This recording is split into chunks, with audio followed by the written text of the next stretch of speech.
కరీంనగర్ కిసాన్ నగర్లో ఇటీవలే తొలగించిన అంబేద్కర్ విగ్రహాన్ని పునఃప్రతిష్ఠించాలని తెలంగాణ అంబేద్కర్ యువజన సంఘం కరీంనగర్ జిల్లా అధ్యక్షుడు క్యాదాసి ప్రభాకర్ డిమాండ్ చేశారు. కమిటీ సభ్యులకు ఎలాంటి నోటీసులు ఎలా తొలగిస్తారని ప్రశ్నించారు. వెంటనే అంబేద్కర్ విగ్రహాన్ని పునఃప్రతిష్ఠించాలని లేనిలా ఆందోళన ఉధృతం చేస్తామని హెచ్చరించారు. యావత్ దళిత జాతిని ఉల్కిపడేలా చేసిన సంఘటన మనకు కనిపిస్తూ ఉంది.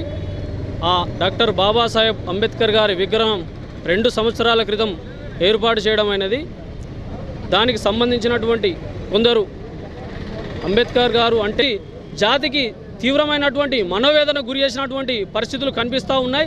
ఇలాంటి పరిస్థితులు ఇలాగే కొనసాగితే ముందు రోజులలో ఈ పరిస్థితి మరింత ఉధృతం అయ్యేటువంటి పరిస్థితి కనిపిస్తూ ఉంది. కాబట్టి దయచేసి జిల్లా కలెక్టర్ గారు మరియు మున్సిపల్ కమిషనర్ గారు ఈ విషయంలో ప్రత్యేకమైన చొరవ తీసుకొని వెంటనే ఆ విగ్రహాన్ని పునఃప్రతిష్ఠ చేయాలని చెప్పి మేము కోరుతా ఉన్నాం. నా పేరు క్యాదాసి ప్రభాకర్, తెలంగాణ అంబేద్కర్ యువజన సంఘం జిల్లా అధ్యక్షునిగా పనిచేస్తూ ఉన్నాం.